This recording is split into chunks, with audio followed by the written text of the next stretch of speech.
Hi, this is the Social Gelo with Angelo show. My name's Angelo. I'm a social scientist, surfer, martial artist, and a whole lot of other things. Coming to you live from Kasai City, Japan, the Social Gelo with Angelo show. What's up, and welcome to Social Gelo with Angelo. This is the podcast. Thanks for following my YouTube channel. I'm here with Rowland from, let me get this right. I'm going to do this right. Combat Self-Defense. There we go. Yeah. Did it. All right, yeah, from Combat Self-Defense. Check out his YouTube channel and his Instagram and all the other stuff that he's got going on. The topic is YouTube hurting or harming martial arts. Now, before we even get started, right? If you are on YouTube and you're actually watching this and you actually heard me say that question, thank you so much for watching the show and actually watching the show before you just jump in to Facebook and start answering the question without watching it. Really appreciate it. And if you can take it one step further and put your answer in YouTube, that's going to help me. If you like my show, that helps me a lot because I hate to go through this spiel before we start the topic, but I don't think people understand the fact that if you start going off on tangents on Facebook, that does absolutely nothing for my YouTube channel.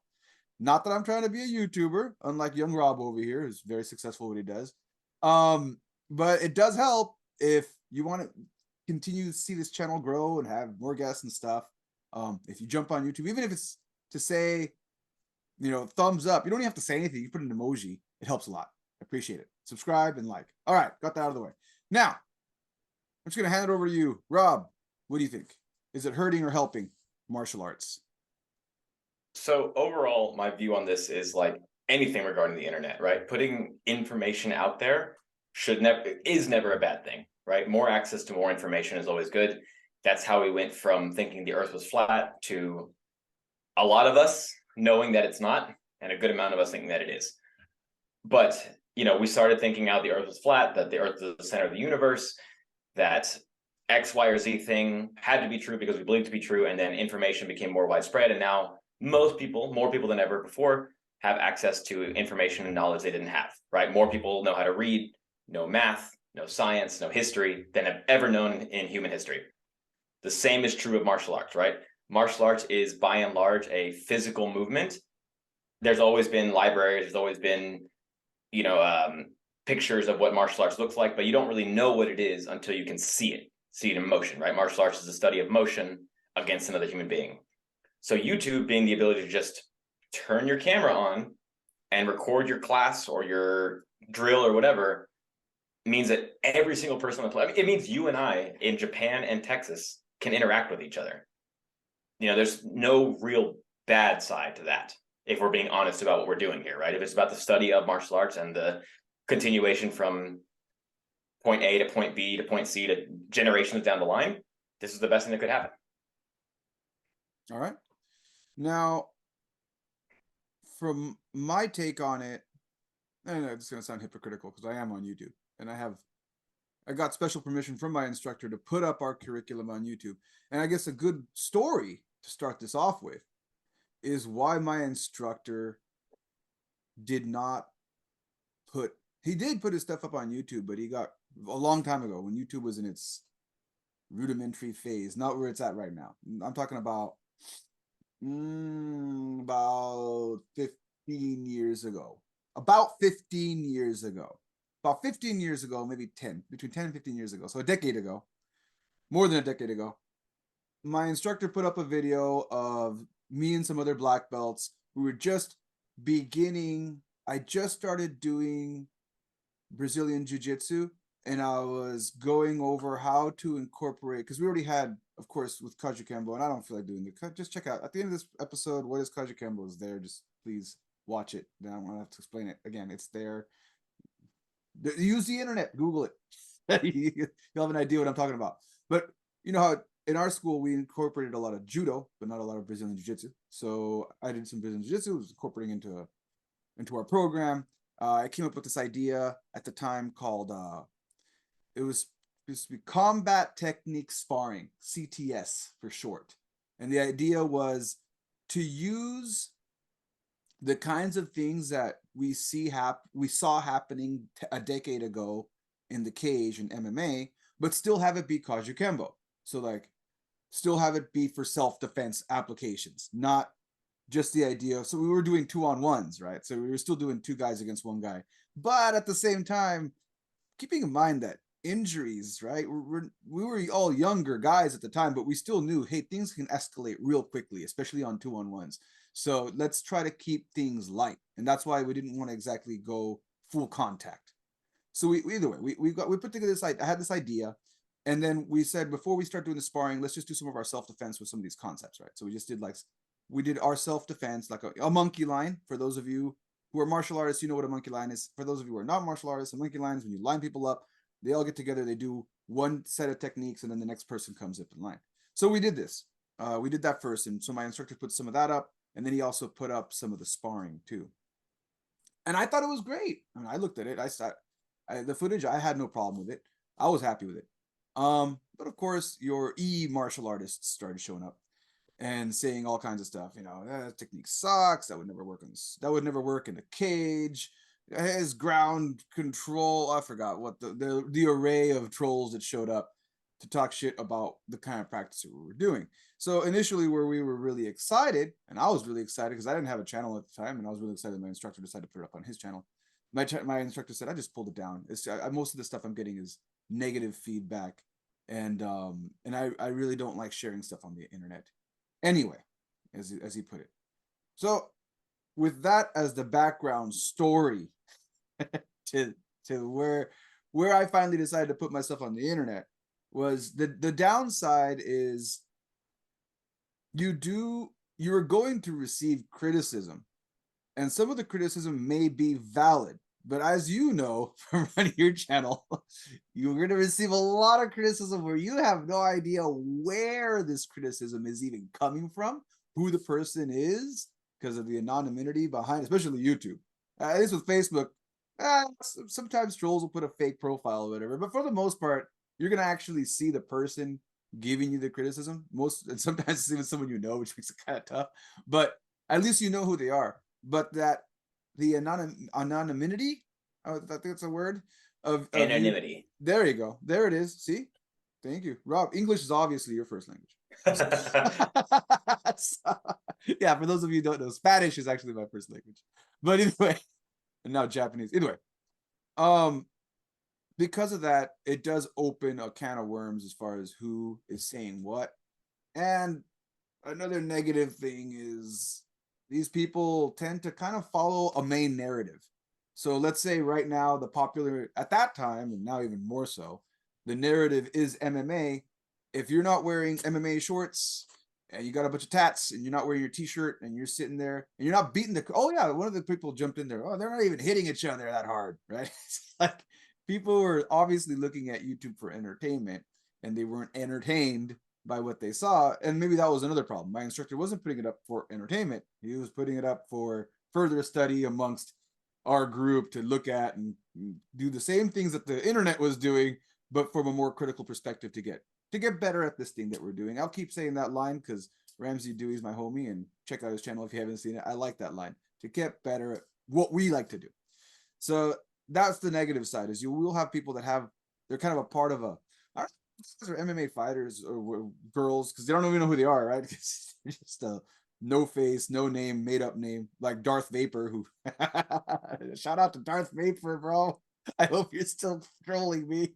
So, like, you never know, and they might be a part of this main narrative, martial arts, which right now is very strong MMA. And if it's not MMA and it's not Muay Thai kickboxing, get ready, because you're gonna get criticism. I think yes, there's definitely a big pocket of the internet that just wants to shit on everybody regardless of what they're doing, right? Like I've seen people criticize Dustin Poirier the way he throws punches and throws kicks, and he's fighting on the highest level against the highest level opponents. But because he lost a fight, he's worth criticism. And like, your criticism might be valid, you might be right, but that doesn't mean he's bad at what he does. It means you're Monday night quarterbacking, right? The game has already happened. So you're just talking, and you're talking backwards, right? Retroactively. So that's something you got to consider as well. Like what is the quality of the information you're conveying to the video you've seen? I also think there's a there's YouTube pre 2015-ish and YouTube post 2015. Early YouTube was a library of information, right? It was my instructor wanted to save our curriculum and our drills so that our people could see it and study it and rehearse it and use it forever, right? Post 2015, YouTube became TV. It became not just preserving information, but creating and distributing new information. It became entertainment or edutainment, as people would call it, right? It's like, I'm diminishing it a lot, but it's not that different from Sesame Street, right? Because now you have guys like me or Ramsey Dewey or anybody, or Shane Faison, right? Shane Faison is one of the biggest names in the game right now, teaching people and entertaining people on YouTube. The goal is to make the viewer interested in what we're doing, not just, Angelo in Japan be able to do the same thing that Mickey in California is doing, right? It's different. The goal is different. And so the medium has to change as well.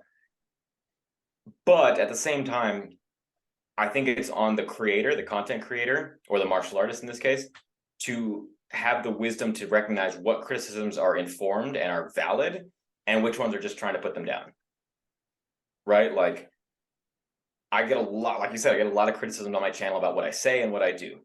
And about what I say, I don't really listen to it at all. I'm like, this is my channel. I'm going to say what I want. This is literally all opinion based. None of it I'm stating as fact. So if you disagree with it, you're welcome to do that. But in terms of the way I practice, the way I train, the way I move, if someone is like, hey, I notice you stand very flat-footed. You don't move your arches enough. All right, cool. I need to work on my footwork then. That is a thing that I didn't see about myself. So even on that level of like being attacked by people who might not necessarily have your best interest at heart, a broken clock is still right twice a day, right? So yeah, we wish, going back, in a dojo, a student or a viewer is never going to be disrespectful to the instructor, right? No one's ever going to say, Angelo, your footwork is ass. You don't know how to throw a straight punch. You can't dodge a punch. You suck. No one's ever going to say that to you, right? They're only going to say that when they're back here and you can't see who they are, right? However, they might think that you might need to be told that. And if you can separate the emotion of being told that to your face and just realize like, yeah, you're right. Like my head doesn't move when I throw punches. I should probably work on that. Even at that level, it's still ultimately good for the martial arts, even if it's not good for your feelings. And yeah, I'm gonna take a few steps back here. I think it is very practical in the sense of what you said before, like the 10 years ago concept, right? Because of that criticism, my instructor limited what he put out there. So when I asked him, hey, I'm going to make a channel because I am in Japan and I can't be everywhere at once. And maybe some of you back in California want to see what I'm doing and incorporate it into what you're doing. I'm going to keep it here as an archive. And originally I did it because it wasn't even because of that. I did it because I had a student who was in the city about 2 hours away and he couldn't train with me. So I said, you know what? You can only train with me once a week. And I said, all right, well, this is getting old. Like I kept making videos and private messaging videos, and this is getting old real quick. Like I'd rather just make an archive and know, yeah, I have a website and I can put it on a website, but it's easier access on YouTube. And then it turned into a side thing where, well, okay, other people are watching it too. Maybe someone can or cannot get something out of it. So that was the original reason I started doing that. And at that point, my podcast was actually already around. And my podcast was, now we're going to really take a side quest, aren't we? Oh, let's go there. So, that's what we do here. Let's go. Here we go. Side quest. So big warning. So at the time, podcasting was not big at that point in time. It was getting big, but it wasn't what it is right now. Like everybody has a podcast. When I did my podcast, not everybody had a podcast. Everybody was talking about wanting to start a podcast, and a lot of people were starting and quitting. In fact, a lot of the people that started podcasts when I started my podcast are no longer doing podcasts anymore because they thought it was going to be some profit driven thing. And I saw the same thing happening. Like, there's a lot of people saying the same thing. I'm probably going to want to do this not for money, but because I like to do it. It was the Beanie Babies of the early 2000s. Yeah, exactly. And my podcast isn't that old. My podcast is now Wait a second. I forgot how old the podcast is. It's about 5. It's about 5 years. About 5 years or more. It's a little over 5 years that I've been doing this. So that's not too long ago, relatively, not 2000s, but what, 2023. So yeah, about 2018, 2019-ish, around there. A little before that, 2019 was the presidential election, right? That's when Trump came around. And I was doing this a little before that happened. I think, if I got my times correctly. I don't know. He was 2016. He was 2015, 2016. So okay. So you're definitely older than that, because I remember watching and listening to yours and John's stuff before I even thought about having a YouTube channel. Okay, I think I was listening to your podcast right about the time when I got my black belt. Wow. Something like that, yeah. I've been doing this for a while. Okay, so it was a long time ago. It was a lot longer than I thought it was. So yeah, back then, kind of like YouTube was in a different place. Podcasting was in a different place. Now, I did the podcast, and the podcast was way too broad. It isn't what it is now. If you watch my older episodes, there wasn't video. The tech wasn't there. I tried to do. I'm so glad Zoom came around, because I used to have different software. It was really sketchy. Sometimes I just use a picture of the guest because it couldn't handle video. It would start just bogging everything down on my computer. So yeah, for those, but there's still some great interviews. I'm not trying to discourage you from going back into the archives and seeing some of those earlier episodes. And I did interview a sex worker. So there it is. And no, it's not John Hoylo, even though he always gets offended saying that he's the sex worker. It's not John Hoylo. But yeah, I interviewed a lot of different people from different backgrounds. So it wasn't exactly just about martial arts, even though now it kind of is very martial arts centric now. Because those were the people. I just went after the people that were listening to it. So where am I going with all this? Well, at that point in time, I did that YouTube channel. I wasn't really focused on the YouTube part. I knew I needed multiple parts for marketing, so I tagged on YouTube as part of it, because I figured, why limit my audience to just podcasting? And now, fast forward to now, most of my audience is YouTube. Well, my podcasting audience is, I don't know what it is. That's all over the place. Now, that's where I started doing the YouTube videos for martial arts. Like, I was like, oh, I already have the YouTube channel. Why don't I just tag it on there? Because I really didn't care. I wasn't focused on YouTube. And now, fast forward to now, it seems like YouTube is the way to do it as far as sharing information with my students, because that was the easiest thing to do for my students, especially my Japanese students they like the ad. Oh, okay. Positive side for YouTube. So Japanese people don't like to be public with their information. They don't like to be public with their stuff. So a lot of my students did not have Instagram.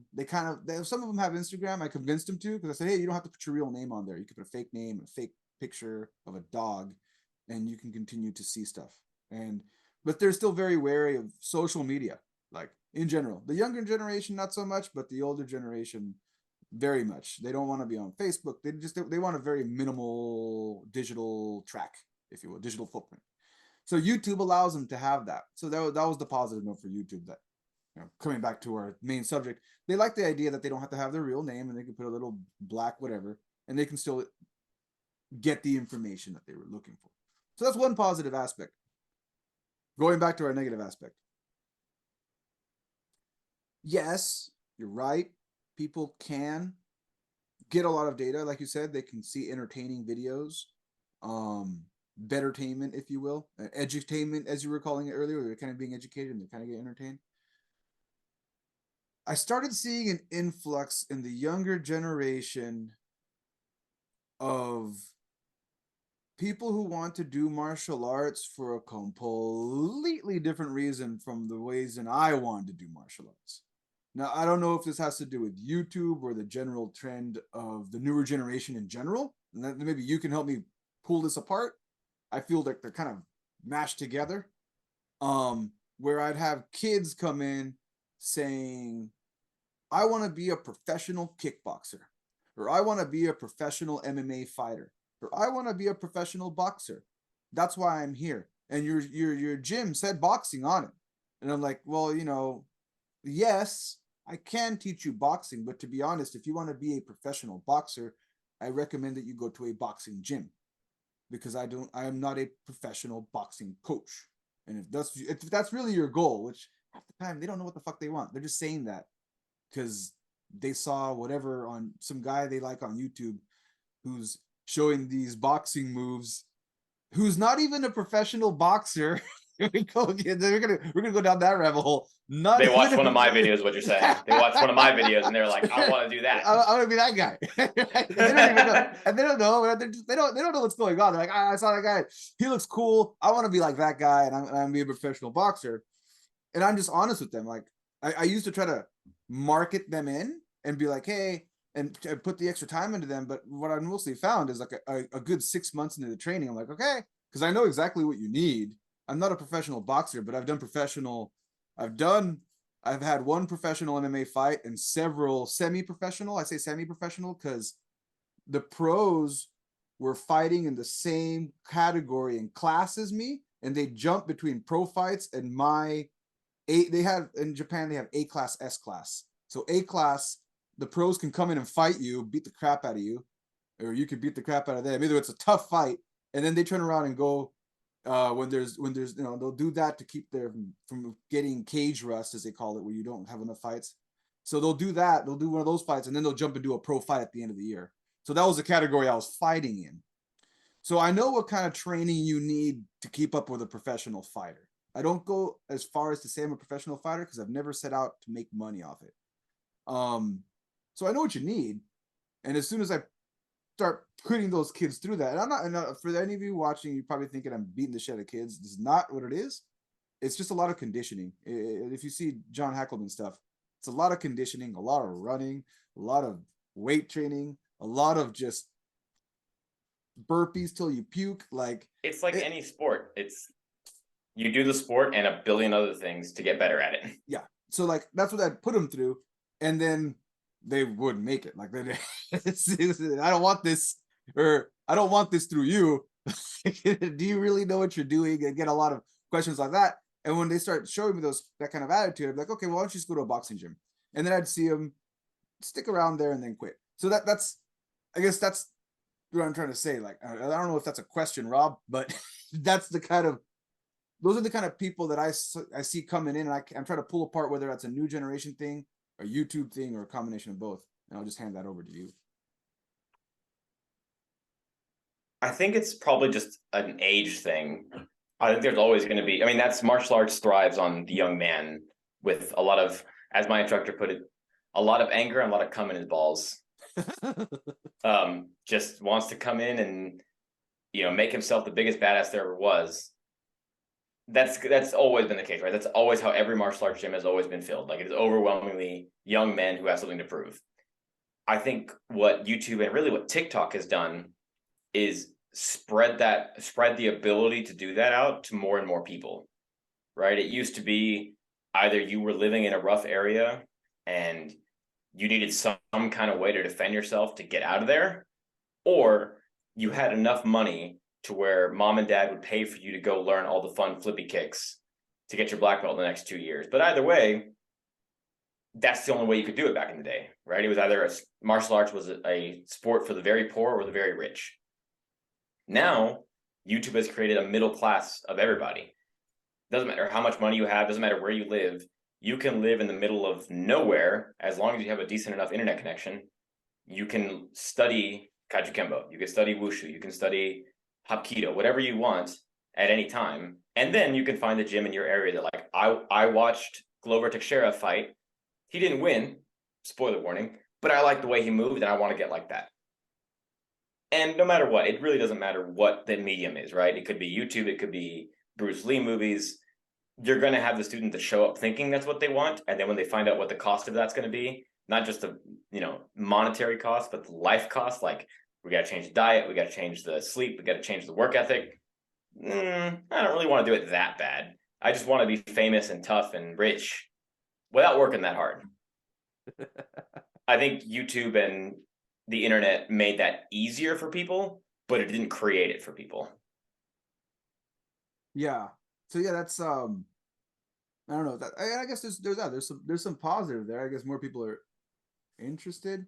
you as an instructor have to deal with more people now coming into your gym that are like, I want to be the next Mike Tyson or whatever. They're probably not saying Mike. I want to be the next Logan Paul. Yeah. Right. Yeah. There's probably more of that now, but that's still ultimately good for you because it means more people are hearing about martial arts and about Kajukenbo than have ever been the case. That's now, true. For me to play devil's advocate, as much as I think spreading information is great, I think the general public has gotten more informed and more well-trained than ever before. But I think the shysters and the people who teach bullshit have also gotten worse than ever before. Because the internet loves an echo chamber. You and I know, and I'm not going to name any names, at least not the people that we know. We know martial artists who are straight up frauds, are teaching things that are not viable in professional fighting, amateur fighting, or self-defense. Their credentials are skeptical at best, and yet they have a whole cult of people around them saying, you are the seniorest grandmaster who ever grandmastered. Teach us your ways, please. And they never talk to anyone outside that circle. We see it almost every week in one of our Facebook groups. And I feel like before YouTube and social media became what they were, it was at least a little bit harder to do that.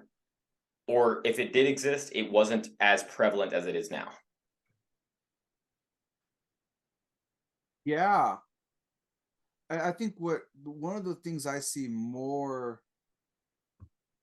often, and it's not I don't see it so much in the West, but I've been seeing it in the East, being in Japan, is seeing people, and their channels are doing really well. Their channels are doing very well. You're right on this end. There's this, without going into our group, so that no one in our group gets all, John Hoylo. Talking about you, John. No. So there's this Japanese martial artist, and I don't even know his name, but he was he's pretty much teaching just like the wax on, wax off version of self-defense. So that's what I'll call it.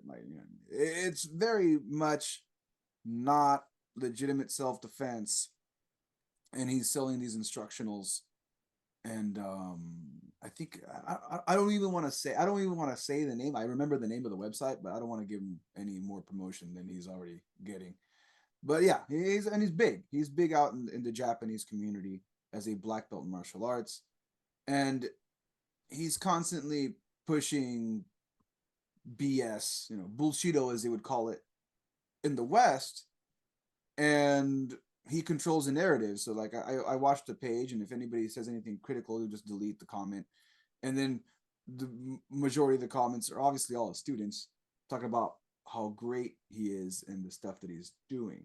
And I don't know if this is more of, like I said, maybe it's not happening in the West. Maybe it is happening in the West. I don't know, because I haven't seen YouTube channels in the West. I don't know, you see more new channels in the West. Is that a thing? Or are there people like that out in the US with YouTube channels that are complete BS, but they're growing and doing really well? I mean, we have guys like Jake Mace and was the Detroit Urban Survival guy. Oh yeah. We have those guys, but they themselves are doing very well. I don't know how good their program is doing, if that makes sense. Oh, okay. Like their brand, the person who puts on the combat vest and pretends like they're teaching legitimate self-defense techniques, for better or for worse, that person is doing very well. I don't know if his martial arts program is doing very well. Okay. It does happen though. All that to say, like, it does happen. It's common everywhere, right? Like, you're going to get people in any society where if you're charismatic enough and you talk with enough authority, people are going to believe you know what you're doing, right? I talked about it not too long ago on my channel, DKU versus Manny Pacquiao. Oh, okay. DKU has as much fight experience as I do, and I have zero business fighting Manny Pacquiao. But because he's so popular on the internet, he gets to fight him. Like, that makes zero sense. If I even tried to get in contact with Manny Pacquiao's manager, they'd be like, I don't even know who you are, kid. come back when you have some hair on your balls, you know? And I think you're bringing in the next point. I was thinking of bringing that up. I'm glad you brought that up now. This whole idea of, yeah, no, you are the YouTuber, right? I don't consider myself a YouTuber, even though I'm a YouTuber. It's weird. But yeah, the YouTuber, the very successful YouTuber. Because I'm talking about those 1%ers, those people that everyone who's doing a YouTube channel would love to be these guys because they're bringing in a lot of cash. They can pretty much make a video of them on the toilet talking about whatever topic, and their followers will give it 1,000, likes, and people just keep subscribing. At this point, the algorithm is supporting them because of how well they've done. And these people, many times, like you said, don't actually have much experience in anything, but they're getting the fights, right? They're getting the fights. At this point, you mentioned Logan, Paul Logan, and he's got a Logan brother. Paul. Logan Paul, and he's got a brother too. There's another guy. Jake right? Paul. Jake Paul, there you go. Those two guys. Now, arguably, these guys at this point, because they've been doing it so long, I can no longer say that they don't have experience, because now they've gained experience through it. So it's kind of like they're fighters now. Yeah, they're fighters now, whether we like it or not. That's a completely different topic and another podcast to be talked about. But before they were those guys, they were just two guys making on a YouTube channel, if I'm not mistaken, paying people to let them punch them or fight them, or I forgot what it was. It was like they did all kinds of prank videos and all. Yeah, prank videos and stuff. They were basically, they started on Vine, which was like TikTok back in the day, and then they moved over to YouTube, I think. But it was like any other channel where they did pranks and gags, and they did dumb stuff. And then one of them decided, let's start training boxing. Let's see if we can fight somebody. Yeah. So that was their springboard into professional fighting. Yeah. And now the argument that the fighters have is, and what bothers the fighters and what bothers the professional fighting world, is how difficult it is for people that didn't go that route, right? They did the other route. They went into like you said, the rough area. And a lot of people, those guys did come from a rough area route, not a lot of money behind them. So they decided to do boxing, and they started seeing an escape. Let's just use boxing as an example. Like Mike Tyson. Mike Tyson's a good example of a guy like that. If you listen to Mike Tyson's podcast and you listen to Mike Tyson talk about his past, it's riddled with crime and villainy. I think that is the best way to summarize his life as a kid is crime and villainy. And boxing for him became his exit route, right? So he put all his time into doing that, and everything worked out for him. But there's a lot of people that have the same background where it did not work out for them. And it had very little to do with skill and more to do with promoting for a lot of these guys in boxing. And we can spread that to the other areas of kickboxing, which makes less money. But I like boxing because it makes the most. And not to mention, boxing has the whole Ali Act behind it, so that the actual fighter themselves can promote their own fights and get more of the purse at this point. So a lot of boxers do go that route, and promotion's a huge part of it. And YouTube is kind of, I guess the counter argument immediately is, well, these guys can get on YouTube now, right? And they can help them. But for a lot of the people, they might be past that window, I guess. And now at this point, this is the same thing that happened with the UFC when they came out with the Ultimate Fighter. I know this has nothing to do with YouTube, but maybe it does or it doesn't. When the Ultimate Fighter came out and they started, originally it was just made to promote the UFC. That was the whole purpose of the show. The reality TV show element, they weren't sure how successful that would be, but they were just thinking, hey, it's a great way to promote our venue, so let's make the Ultimate Fighter. But then what tripped out everyone else in the UFC is you already had a whole generation of UFC fighters who worked their asses off to get the fights that they got, and suddenly guys from the Ultimate Fighter who've only been fighting for a year or less, or maybe a little more to be on the Ultimate, especially that first one, they all of a sudden start getting title shots, right? Which really upset people in the UFC. And you kind of see the same thing happening in YouTube too. Anyway. My criticism of that is that you can't, okay, actually my criticism is the same no matter what. Ronan, stop. Sorry, my dog is making a lot of noise.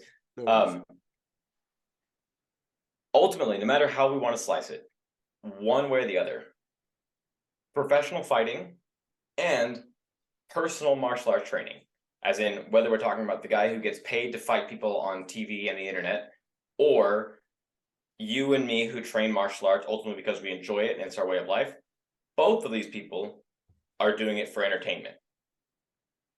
The professional fighter is doing it for the entertainment of the audience, and the martial artist is doing it for his own entertainment. Like, that's what it is, right? It makes you feel good to do this, or it makes somebody feel good when you do this, so you do it. And so you can't fault the fact that a new medium came out that allowed the entertaining people to entertain more people, right? Like, again, you can say what you want about the Paul brothers, and I'll be honest, I think Logan Paul is actually a pretty decent boxer. He's got a very good style about him. But that notwithstanding, he has a ravenous group of fans in the millions that will follow him to whatever he does because he keeps them entertained. And you can't fault him for jumping on that, for utilizing that skill. Because if we don't know what his home life is like, right? I'm not saying like we don't know if he had a bad upbringing. I'm saying like, is he rehearsing? Is he reading? Is he studying? Is he practicing at home? Is he like, all right, instead of saying, hi, my name is Logan, is it funnier if I say, hi, my name is Logan? You know, we don't know what he's doing that makes him so entertaining, that makes him who he is, right? Now, I will say I have on decently good authority, he's actually just an obnoxious human being to be around. That's just kind of his natural personality. But he's smart enough to know that that's entertaining for other people that aren't in his immediate circle, right? You can't fault him for making money and a lifestyle off of that. Because face it, anybody who criticizes that, anybody who's like, oh, these YouTuber martial artists they don't believe in the purity of martial arts like I did back in my day. We just trained. That's all we talk. Like, come on, man. If you could do it, you would do it. You just can't. Like, that's just true. But the fact is, like, you and I both love Ramsey Dewey. We do. He's probably one of the wisest people on YouTube martial arts, period. But objectively, he's not entertaining. He speaks with a very low, slow monotone, and he says things that are not controversial or at all really that insightful. He just states facts.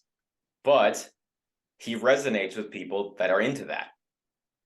And I will say, that is not an act. That's him. That's him. That's him. Yeah, that's him. I mean, like, some people have asked me, like, no, is that like his? No, that's him. Like, I met him. I met him before I knew he had a YouTube channel, and then when I saw his YouTube channel, I was shocked that he kept it. I'm like, oh, he just that's him. Like, he's not. I thought when I saw his YouTube channel, like, it would do, like, he'd go into like a YouTube.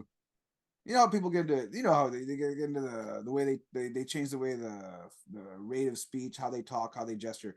It's like acting. It is yeah, acting. it's like, yeah, it's a type of, they get into an acting persona. That's how he is. He's not. But that's and the same thing with. Go ahead. Go ahead. And the low voice thing, that happened because he didn't he was showing how to escape a choke once, and he got his trachea crushed. So he can't speak at a higher tone. He said that while he was teaching. He's like, so a lot of people talk about my low voice, and they think I'm trying to like Barry Manilow. What's the good Barry? Manilow. Yeah, Barry Manilow. My lessons. It's not that. It's I can't go at a higher octave because I got my trachea crushed a while back while teaching how to escape a choke. Big note on always tapping, no matter what situation you're in. It's a very good lesson. Tap early, tap often is this thing. Interesting for topic of conversation for perhaps another podcast. Who gets more injured? Professional fighters or professional instructors? That's a good topic. Yeah. Because I get more injured now as an instructor than I ever did when I was training. Just something worth noting. But that to say, like, Ramsey is objectively not a showman. What he does is not entertaining. He tells jokes, but he is not funny. He's just straight face, looks at the camera, and occasionally raises an eyebrow. But for the people that resonates with, that resonates hard. And so even if you're like, I'm not good at that YouTube thing, there's going to be people that want to listen to you. You know, if you can teach 2 people in your backyard martial arts, I can guarantee you there's a couple thousand people on the internet that want to listen to you, that want to see you move around. The caveat to that, as with everything, is that you have to actually be good at martial arts. Yeah.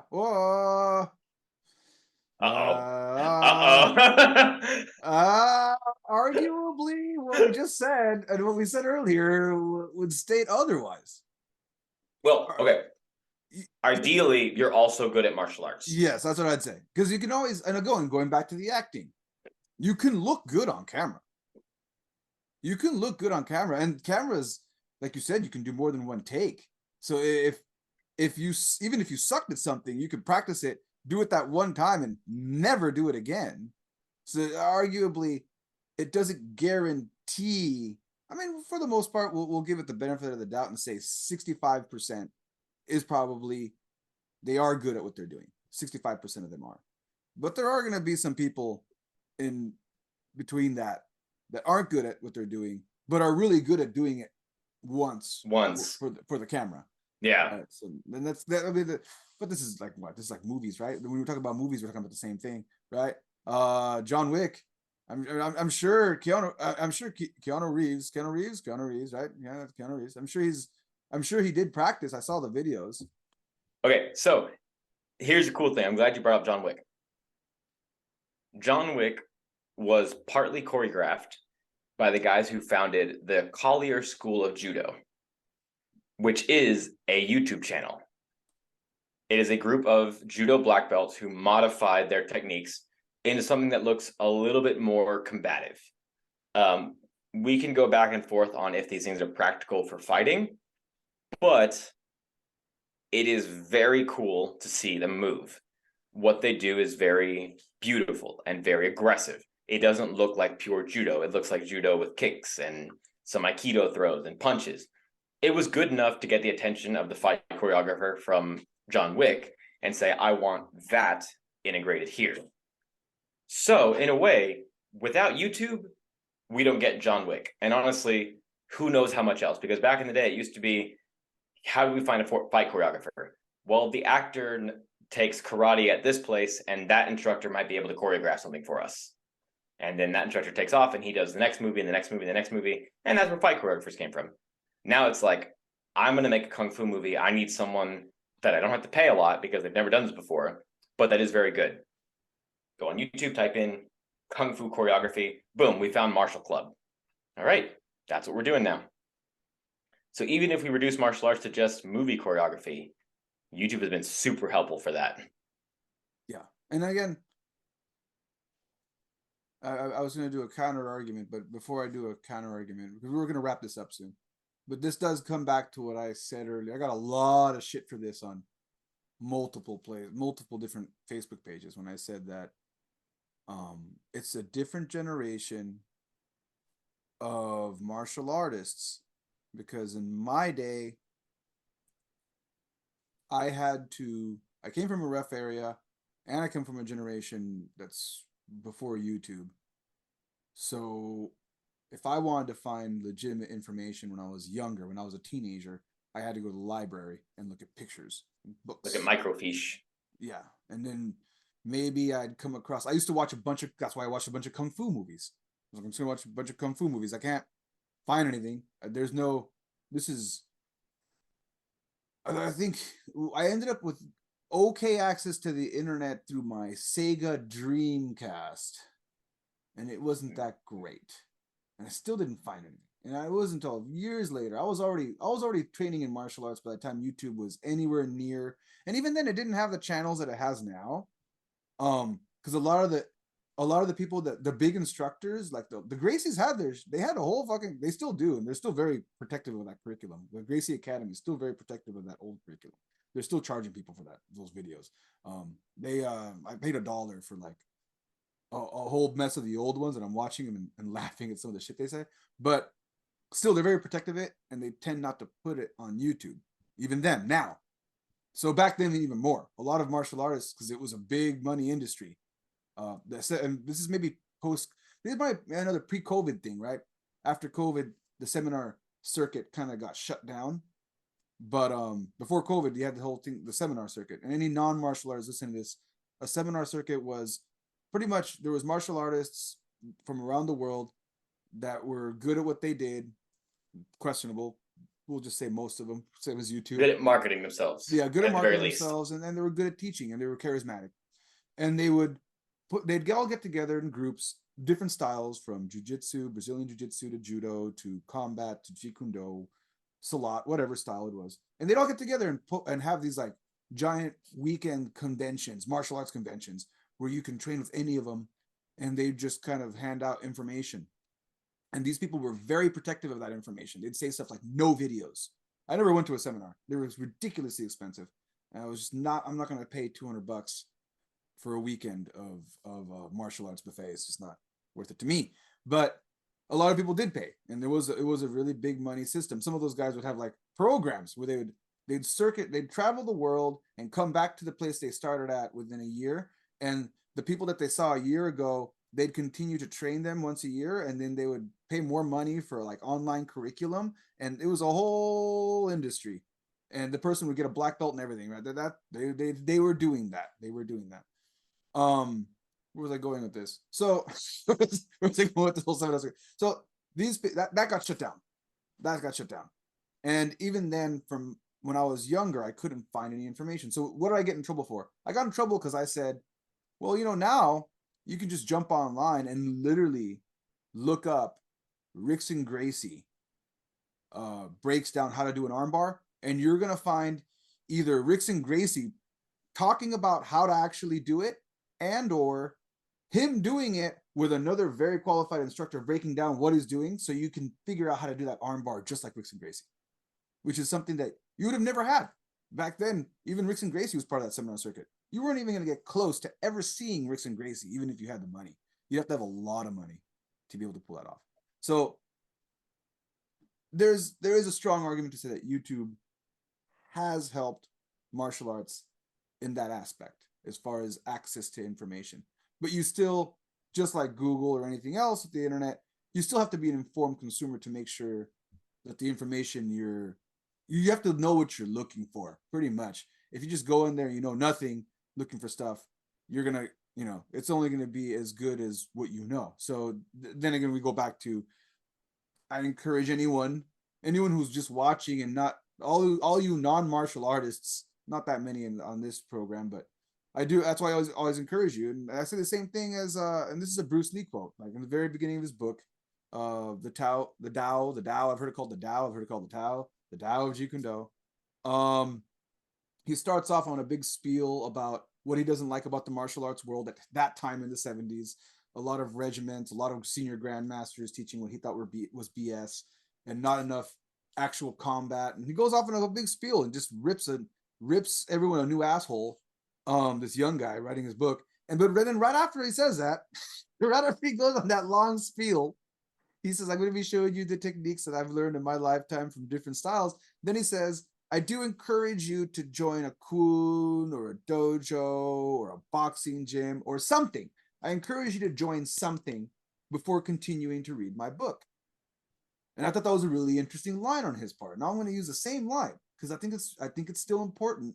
If you are going to go out there and consume martial arts, I do encourage you to take something. And I really don't care what it is. It can be wushu kung fu, it can be woo, or it can be MMA. You can go to an MMA gym. I really don't care what it is. But if you go somewhere and you start learning something with a group of people that you like, I think that's another very important thing, that you get along with these people, so it's not a toxic environment. You start training, it's going to help you pull apart and kind of, it's going to help you pull apart the information and get what you're looking for, and match whatever goals are. Any ending statements there, Rob? If you can imagine, back in the day, there were these physical brick and mortar buildings called libraries, where you could sign up for a card and come in and select any book they had. And they had thousands of books. You could read things that were written hundreds of thousands of years ago to things that were written yesterday. And even at the end of their tenure, you could rent DVDs, you could access the internet, you could do whatever. But if you didn't know the difference between fiction and nonfiction, you could get a book thinking George Washington fought zombies before he won the American Revolution single-handedly. That's what YouTube is. Like you said, if you're an informed consumer, if you're training in a martial art, any martial art, doesn't matter what it is, you'll be able to disseminate what the real information is, what the fake information is, right? Because the people who are successful on YouTube, they're a dime a dozen. The people who are teaching valuable, honest information and are also successful, a little bit less, right? But when you know at least what you're looking for, it can be the most valuable tool of all time, right? This is why going to university, having a vast library that you can go study in is the best tool you can have, as long as you actually know how to use your library card. Because if you're uninformed, you're like, I want to learn punch defense. Oh, it makes sense. When someone punches at me, I go like this and catch it on my forehead. Yeah, you just don't know. You don't even know what you don't know. At the very least, take a boxing class and learn what a punch looks like. So then you can kind of have an idea of what bullshit looks like. I do ultimately think YouTube and TikTok and Wikipedia and every ounce of the internet are good for the martial arts, as long as you are trained enough to understand what good and bad martial arts look like. And I think this goes to a conversation I was just having with my wife yesterday, because my daughter is 7 years old, and we were saying how we are limiting the amount of internet exposure she has. So we do have some internet. It's under supervision, right? We'll sit there on YouTube and watch stuff with her. But we've never been the kind of parents that are just like, oh, well, here's YouTube, and walk out the door. Like, no, like, but we know parents that are like that. And we were having the conversation about our cell phones. We're like, really, she doesn't need a cell phone. She's 7. She might need a cell phone for communication, and we're going to get her a phone for communication, because eventually when she's a little older, she's going to need to call us and needs to get picked up places. But I'm a big advocate of waiting to give her a smartphone till she's old enough to understand society and how it's working. Because once you give them the smartphone, it's like Pandora's box. You can't put anything back in. Once it's out, it's out. Now that everything's there, all access is there. You hope that it's kind of like letting out your kid into the world. That's what you're pretty much doing. You're letting out your kid in the world. Yeah, but much worse. Like, honestly, for as much as I advocate the free, the free spread of information, like, I've got kids too, like, there's no way I'd be like, sink or swim, here's everything. Exactly. Our job is to guide them. Our job is to say, here's what I want you to look at for now. Yeah, and prepare them for what's on its way, right? Because the internet is everything. It is everything. It's not just like we used to say, oh, let your cat in the world. Yeah, you let your cat out into the neighborhood. You still know your neighbors. You still kind of know your community. But once you let them out into the internet, you're letting them out into multiple communities that maybe even you would ever want to interact with, right? So that's, with that being said about informed consumers, I think there's a big thing to be said about kids consuming martial arts videos and how that works and how they see it. And I also, if you're a parent and you're watching this is something to think about. Like, I don't know if it hasn't crossed your mind yet, probably something to think about. Well, Rob, thank you very much for being on this episode of Social Gelo with Angelo. At least I like to say 1 or 2 podcasts a month. I try to release at least 2 or 3 things. I don't want to say 4, because I got other stuff I gotta do. 2 or 3 things a month if you follow my channel, and about 2 podcasts a month is what you can expect out of me. Make sure to subscribe, and I'll catch you all next time. Peace. See y'all.